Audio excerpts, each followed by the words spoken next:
Sorry, mate, you owe me some money. I've got no issue. And like especially in gardens now, or like if we're doing a job and someone wants something extra, I'm very straight up about it. It's I can do that, but it's going to charge you, and we'll charge you for it. Or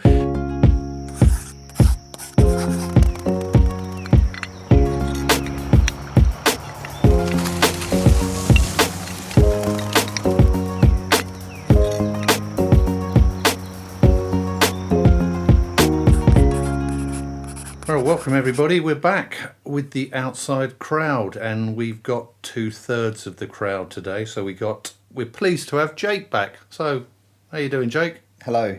Yeah, good. Thanks. Thanks for having me back. And we have William. it's Billy. Oh, with Billy. It's Billy. You're right, We have mate. Billy over there. How are you, Billy? Good, mate. Good. But we don't have Ryan. Ryan's got the sniffles, so he couldn't make it today. He's got a dicky tummy. Got a dicky tummy, not feeling very good, so we'll have to manage without him. Yeah, can I be the fluid coats? But notwithstanding, we shall have a good chat with the guys here. So what we're going to talk about today is tips for starting a successful outdoor business. So these guys apparently have started successful outdoor businesses, so we're going to ask them some questions. So I suppose we'll start off with then Jake. What inspired you to start your outdoor business, and what challenges did you face initially? And I suppose answering that from the perspective of like, if you're giving advice to someone starting up, what do you think is important to them? I think it's the research. Get a lot of research behind you before installing something. Ask the questions. Get the installation guide. Do it to the letter, because you'll only get callbacks if you don't. And take the plunge, like try a new product, offer a new product. Like you can't start without trying stuff. So did you find it hard then at the start, trying to making sure that the quality of what you're doing was up to standard? Yeah, absolutely. Because when we started, we were working with very low budget gardens and decks. So going from gardening to landscaping, it was just like repairing of patio slabs and repointing and fixing fences, changing deck boards. So hopping from that to rebuilding a whole new deck, you've got the mindset of, I charge £12 an hour, so we charge £90 a day. It goes on, and it's wrong. You need to do the research before taking the plunge to do that, but you do need to do it at some point. Yeah. How do you find things, Bill, when you actually started? What was the biggest challenge for you that you think is worth passing on to someone who wants to start up a tree surgery business? I would say there's lots of things I would do differently. I probably would have saved up a bit more money first. But is that right? I mean, or would that have actually just slowed down your momentum in getting started? Because I think it's massively helpful. I mean, to be fair, at the time, I was living in my parents' house. I was paying like barely any rent or anything, and then I was using like the shed in the garden just to store stuff.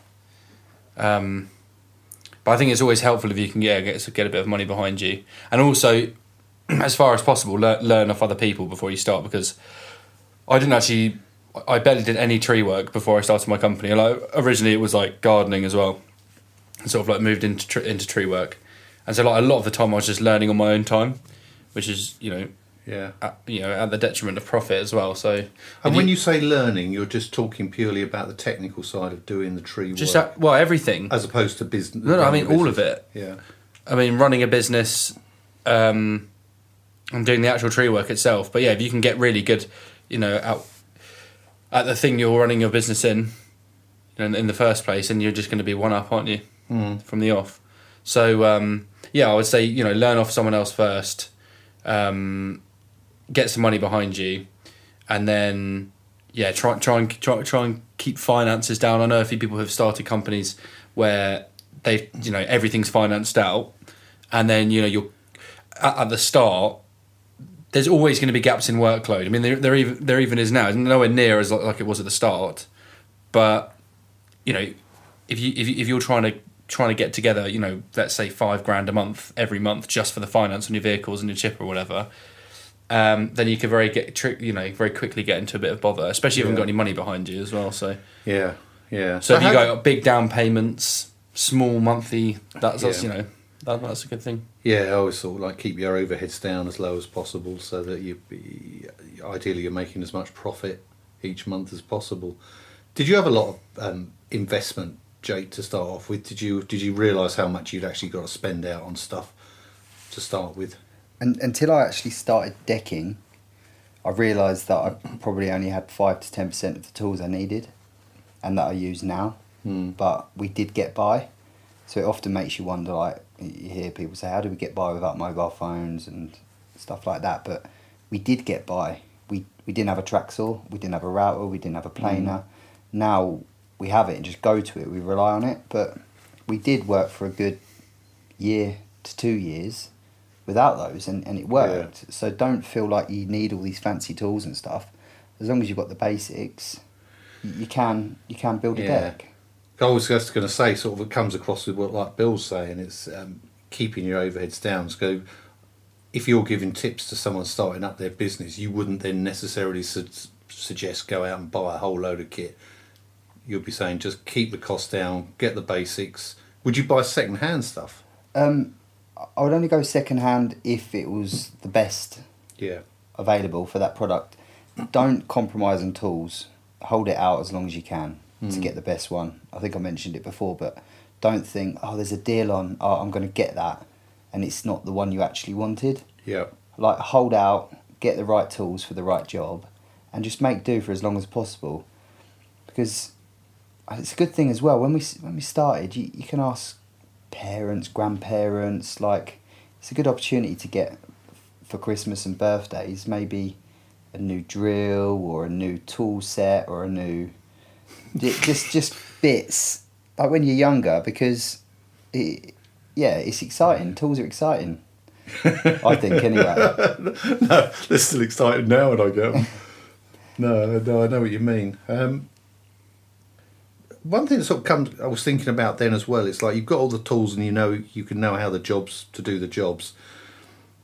Do you have any tips for people starting out about how to deal with clients and how to deal with customers? Because I imagine when you start, all you're thinking is, all right, I'll go and do a good job. But you're probably not thinking about that awkward bugger who's either not going to pay you, keeps wanting lots of changes to jobs. How did you find clients and how do you deal with them? I think like the vetting process is something that just comes with time. Like I know very quickly now if someone's going to be a pain. I think that shows normally the quoting process. You go have a walk around with them and then, you know, or even on the phone sometimes you just be like, oh yeah, we've got a huge tree for you to come and look at, and it's like not even above the window, and then it's all, can we pay you cash, and we do that, and then it's just like to be honest, you know, I don't need this in my life. So yeah, I mean that just comes with experience. So as much as, you know, advice as I can give someone, you know, initially off the bat you just kind of, you're really hungry for work and you'll take it. I mean, when I first started, I took everything, I took every job, and then you end up being a really busy fool, you know. You're just running around like a headless chicken, working until 8 p.m. or when it's, you know, getting dark, and you're going back on there on the laptop, which is fine, but, you know, it's not sustainable. Who are the most... have you had some really awkward clients, and what are the most sort of difficult things that they've not asked you to do, but how have they made your job more difficult? I've had really like pernickety clients, like especially some like bigger estates that we've worked on, where everything has to be perfect. And like quite often we'd be there working and like doing all the hedges or sorting out some trees before like a big event that they'd have, and it would just be, you know, tiresome. But it kind of like that again with experience. You know, at the start I'd be like a price for a job, but I very quickly learned that okay, we'll do this for this amount of money. Any hours that we stay over doing this, that's gonna, you know, it'll be charged at X amount per hour. You know, that sort of thing, and then you learn how to reimburse yourself. But ultimately, if you put yourself out there and you go above and beyond, for some of those bigger clients, they will use you for a long time. Yeah. So you can, you know, just putting in that extra effort at the start is is massively important. It might feel like you're just working for nothing, but actually, eventually, it's delayed gratification, isn't it? I suppose. Yeah, and that's always supposed to be the best way. Yeah, hyperbolic discounting, as I've Crikey. heard. You had your nose stuck in a thesaurus, haven't Yeah, you? Crikey. Pretty good. What isn't is that then? it? Well, hyperbolic discounting is it's like the human tendency to like just take whatever's in the right now, but Yes. and not see the Yes. benefit in the future. But that's true. It's funny. I heard some research. They were saying about like kids, like young kids. They were saying the ones they studied these young children over a long period of time, and they were saying the ones they would do tests, and the ones that were able to delay their gratification. So if you gave them some sweets, but you said if you don't take them now, you will get something better in the future. Some kids would just go and take it and ignore it. Mate. The ones who actually delayed it, as you look through their life, they generally did better. If you're defining better being about, more successful, earning more money, having a better job, they came out and better. So that delayed gratification, there is something in that. Yeah, So, it's massively important, isn't it? I mean, I'm still learning delayed gratification now. I do have a tendency to like just go for quick wins sometimes, but sometimes you have it's to. like, for example, me and you have spoken about it heavily. It's like if you're doing not necessarily cold calling, but like outreach to try and get more business and stuff like that. Like the things on LinkedIn, they're all small. They're getting those little leads out. They take a lot of time and a lot of effort, and they may not pay off for now. You might be working on a client for like 2 years or something before you actually get anything out of it. Yeah. But you might think, oh fuck this, I'm not going to do this because you don't get anything out of it. Yeah. If you do some marketing like Google or you put a thing in a magazine, you can see how quickly it comes back with something, and you're like, oh, okay, that's good, I'll keep that in there. But Yeah. I think that would be something I think I would sort of like say to some young people starting out their business in terms of exactly that point, that you're planting seeds when you market, essentially. And so don't expect everything to be returning a job and getting a win or getting some money out of it straight away. It's like plant those seeds, and obviously the ones that in the future come back and might return the best are the ones you didn't even think about, or something might lever off something else to give you a better job. So it's just trying to think of it more in the round and saying, look, there's a whole load of seeds that we planted, we've done a whole load of marketing, we sent out a campaign, and some of the ones that come to fruition are often the ones that you don't expect them to.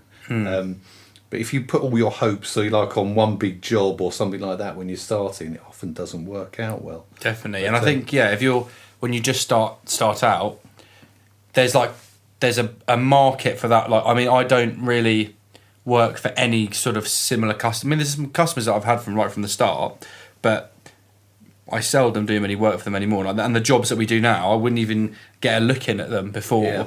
And so there's a space for people to start business, for people who maybe aren't willing to pay as much money, but you can undercut people like me or other bigger tree surgery companies because they haven't got the monthly outgoings. Yeah. If it's you and your mate and you've already got a truck paid for, you can literally work for nothing and still do okay. Yeah. And then I would just be like, don't be disheartened. Like that's what it's like for the first few years. You don't earn anything. Obviously, I'm fucking minted now. So. Yeah, that's it. Mate, it's ridiculous. You've arrived in that Maserati. How have you find it, Jake, when you got dealing with clients? Have you had any really difficult ones? Yeah, I'm notorious for getting them, but basically, I'm too much of a yes man, and it has taken me a long time to become a sit back, assess, resend, think about this, because we'll do that, and quite often it costs me my profit on the job. Yeah. Nothing gets spoken about. I don't have the balls to approach the customer at the end and say, actually, that cost me 800 quid in labour to do that bit. So it's learning to value your own work and your own time as well, because that people respect you more as well. If you say to them like, look, that is an extra, or that will take me X amount longer, like just so you acknowledge that. It's hard, but tricky customers, yes, all the time. Usually it's stuff that's nothing related to the job, and it's like trying to find an issue somewhere, and you think, is that us or is that them? Yeah. So, yeah, we've had a few, and Have you had any major falling outs with anyone, either of you? Over? no, never. Usually, we had a tricky neighbour once. It was boundary issues. Oh, right, yeah. Unbeknown to me, there was a dispute going on before we started. We started taking the hedgerow out, which is quite controversial in itself, but the hedge is 4 or 5 foot wide. Then it was it in line where the stumps were? Was it the inside of the hedge? One didn't cut theirs, one did. And where the boundary line was, and it ended up being very heated on a lawn between the two customers. And yeah, we had to leave the property, and we never went back. But it got ended up boundary in court. disputes usually get very testy. Boundaries are massive, like boundaries, planning, consent from neighbours, access through neighbours' sides, everything. So it's just, you just need to think about all this stuff. You don't think at the time, oh, they're a nice customer, we'll get the job. You don't meet the neighbours. Yeah, no, it's a good point. But you just take it for, well, you turn up and do the job. So yeah, I mean, neighbours are that like we're making so much noise that they always come out, and like if they don't get on, normally the customer will say, "Oh, we don't really get on with our neighbour," and I'll be like, "Okay, that's fine. I'll prepare mine." I'll just, if you just kill them with kindness, like just be so friendly to them, and be like, "We'll come around there, we'll clean that up for you, no worries," you know. And the people are normally fine. But in terms of customers, like I've never had a row with a customer. I've just had one guy, like really early on, he didn't pay me for months. And it was like, when it was literally probably about a year in, and it was like, I think it was a 1,200 quid invoice or something, which for me was massive. Like, it was huge. I was like, oh my God, £1,000, like one invoice, that's mad. And then he didn't pay me, and he didn't pay me for so long. But again, because I had really hardly any outgoings, it was actually okay, like it didn't cripple me or anything. But it was just really annoying. Then I had to write several messages, and then he just completely ignored me. And then he's like, "Oh, sorry, I was away in Zimbabwe or whatever it was." Yeah. And I was like, do you find you're a lot more sort of like assertive dealing with clients now compared to when you first started? Were both of you maybe not like a bit more meeker, like more? Yeah, I'm nervous about talking and saying, "Look, sorry, mate, you owe me some money." I've got no issue. And like, especially in gardens now, or like if we're doing a job and someone wants something extra, you know, I'm very straight up about it. It's, you know, yeah, I can do that, but it's going to charge you, and we'll charge you for it. Or because what sometimes I've noticed people do as well, they won't ask me for something extra. They'll go and ask one of the guys. yeah. But everyone will always come then to ask me, because like we had it on a job the other day when someone just asked, I'd taken the customer out, and to be fair, this customer was an absolute pain in the arse. Like she was so annoying. I've never been rung so much in my life, like in the space of about 6 weeks. Like it was pretty much like I think it was every day at one point. Like it was ridiculous. I was like, "Fucking, what do you want from me?" Anyway, I went because I knew she was fussy. I was like, I'll take her out in the morning. I was like, "So this is what we're doing for this, and because it's like for a community of houses." And I was like, "And this hedge here, we're going to take." She kept calling it. Oh, no, I'm not going to say because it's incriminating. And I was just like, we'll take it to this height here because that's going to look the best. I was just look at a load of sticks basically. And she's like, she's brilliant. Yeah. Well, you're the expert. You do that. And I was like, okay, cool. That's perfect. And I've then told the guys, I had to go off and look at some jobs, and they get a call. Like, they've almost finished it. Oh, the lady's out here. She thinks it's going to be, you know, she wants it maybe like 3 foot lower. And I was like, off, you know, like, no way. And they were like, do you want us to do it? And I was like, absolutely not. At the end, just get it done. And then obviously she phoned me and she said, "Oh, I was expecting." I said, "Well, you expected wrong. I mean, we know exactly what it was." And then she's like, "Okay." And I was like, "I can come back, no problem, but I will be charging you for it." And then, you know, that's, you know, she's like, "Oh, maybe that's my mistake." There's no maybe about it. I was very clear. But back in the day, I would have gone, "Oh, yeah, no, of course, yeah, that's fine, we'll do that," you know. Yeah. But now I'm just like, I don't know. You're very assertive. Well, your assertiveness factor has increased. You've got to be, but that comes with just like, one, having the experience, and two, also not necessarily needing people like that anymore. You know, I think you can get a little bit more assertive when you're fully booked and Yeah, you don't have to be an arsehole, do you? I No, mean, that made it yeah. sound like I'm an arsehole, but yeah, you I are. don't But think like, you got. I'm still bad for it. I speak to you quite often. Oh, I've just done this again. It's cost me money. I'm getting better, but it is hard. It is hard, and you don't want to come across as that guy. You're not there to make friends. You are there to make money, to install a good job, or to trim a nice bush. Like, it's nice. You're there to do what you do, what you're good at, and it's Yeah. horses for courses. So they're getting you in because they don't do it. Yeah. So you do it, and then when you're not respected and not paid, and I get quite offended by that.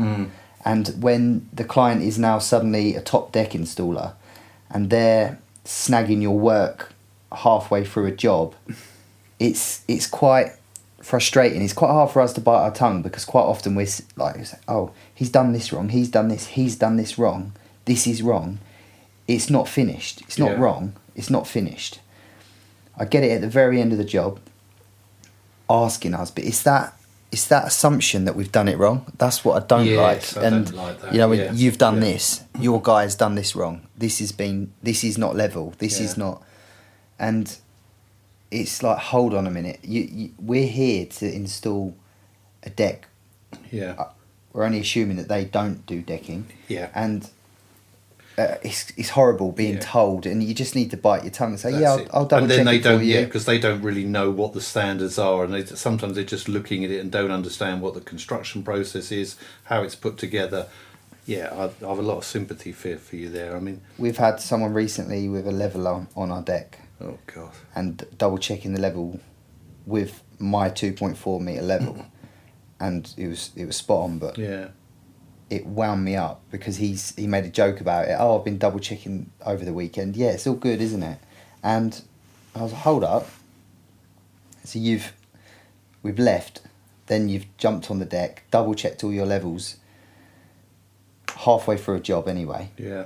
And I found it quite disrespectful, Yeah. actually, and yeah, No, I understand. sometimes it's hard to bite your Yeah. tongue.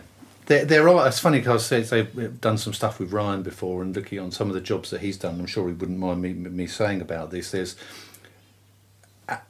you sometimes get issues when, because if you're essentially putting a job together and you're designing it, you can put forward your quote and you can detail what's in your quote, but there's still going to be bits of design work that still have to be done. So say, for example, you're putting together some steps, or you're putting a detail around the edge or something. You might not actually have that fully specified as such. So you'll put something in, you'll build it to a standard that you think is right. But then the client will come out sometimes and go, oh, I don't like that.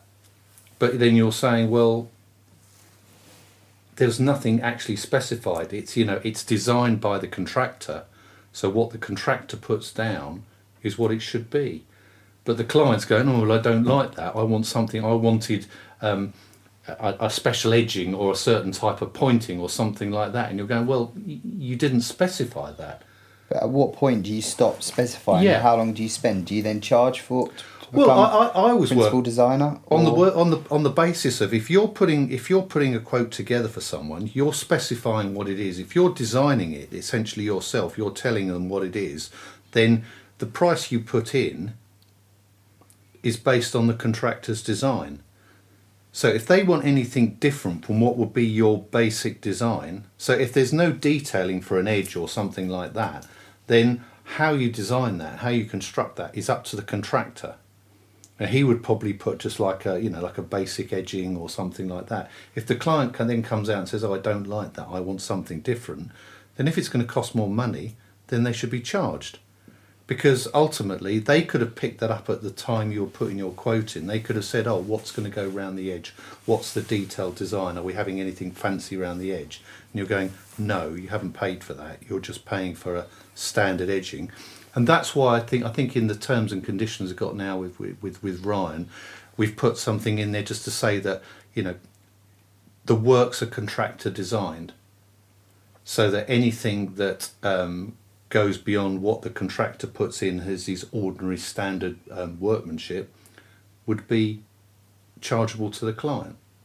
So it's trying to set that out. I mean, that in a way, that still has its own little issues that you could pick holes in, but it's just trying to set out to the client to say, look, we design it. If you haven't told us anything else that's beyond our specification, then we do what is right to make that job complete. You may not like it, and you may think you want something better, but if you do, you have to pay for it. Yeah, I do get that. It's a bit of both, though, isn't it? Do you put more detail into your quotes, spend a lot longer on your quotes, going down to those little nitty-gritty bits? Or do you wing it, send the quote, and then hope they don't mention these extra things? Because do you, as a installer, should you be saying, do you want edging during the quote? And it's a yes or no, and then you can allow the time for it. Yeah, I think I suppose if you're putting a deck in or putting a patio in, then you're just going to allow for putting a patio in. Sounds just a standard patio. You're not going to put anything extra into that because unless a client's asked for it. But I think this is always half the process of that quotation process is really important. So once you put your quotation in, there's always going to be areas where the design is a little bit unclear. So that's always a good point to be able to sit down with the client and run through it and say, look, we've just allowed for standard edging, or we put a standard balustrade, or we've just done standard pointing or whatever. So you can try and highlight as much of this as possible so you can flush out. But it still needs to be then, I would be saying to the client at the time to say, look, we've tried to cover most of the areas of, where there could be issues on design. If you don't like anything that goes over and above what we think is right, then we would have to charge you because it wouldn't be in the quote. And it's often a difficult conversation to have, but I think if you're up front with people to start with and making it clear, then at least I'd rather have it at the beginning of a job than halfway through the job. Yeah. But it's a difficult one, because often these grey areas only come out halfway through the job when the client's expecting a super duper, I don't know, fancy balustrade or something, and they don't get it. They get a standard one. It's quite often the low budget clients with the highest expectations. Yeah. And it definitely is true. Like not in all cases, but we've found that you go in with a proposal for a high end deck, they can't justify spending that. Then you go in with the next level deck, they can't justify it. Then they agree on the lowest end decking. Yeah. Chinese made, hollow boards, very bad quality decking, and they're fully aware of that. But now they still want it installed, like the first picture they saw of the deck that was 3 times that cost, with the edging details, with the overhangs, with the LED strips. But they can't have that. Yeah. But they still want that because that's what they originally asked for. Yeah. So then we're trying our hardest to make a crap product look good. We now don't install any products like that. But at the time you do. You take on any job you can. Yeah. Oh, well, it's another job. Let's do it. Let's try this product. And if you don't try it, you don't know if you like it or not. Mm. And some people enjoy installing that stuff. But you can't do what you can with that stuff. No. You can't do stuff... Yeah, you good can do stuff with products like that you can with better products. Yeah. And people are then looking online, looking on our Instagram, oh, I want this, but you can't have that with this decking. And quite recently we finished a deck and the guy said at the end, oh, why isn't there a picture frame around the outside of the decking? And I said, sorry, it was never mentioned. Yeah. You didn't want that. We were going up to 2 internal walls, so we don't usually do them on internal walls, especially if they need scribing, because you can scribe hollow boards, but doing it the long length of a hollow board is tricky because you can't get clips in and stuff like that. So we did it to the letter, literally spot on. Yeah. We want this. Anyway, I said, look, we haven't allowed for it, so I can let you know what the additional cost would be. He pulled up my quotation that said, this is the colour of the new proposed deck. And it was a picture that someone at Corkers had sent me from their show display of the colour, so he could agree the colour of the decking.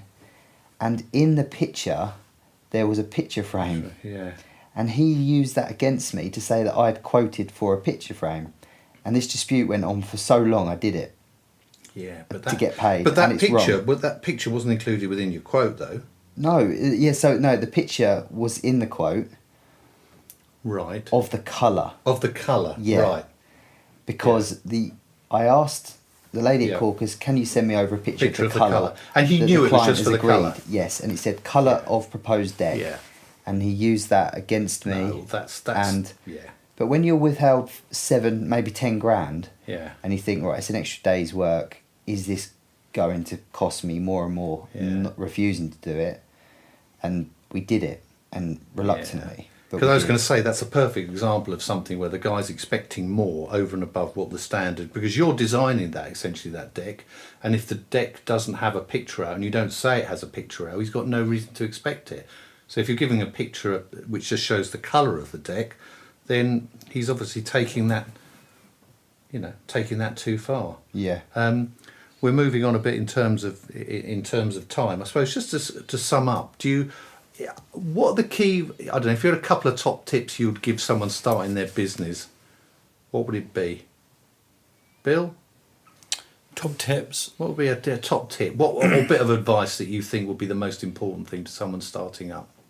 Try and be the best you can be. I guess. Yeah. I know what you mean. Yeah, Just try the best with what you've got, and try and be responsive. Try and be better than your competitors in terms of just being a decent person to deal with. Be honest. About just honesty with your customers, but also just about what's physically possible. And keep working hard, and you'll be all right at some point. Yeah.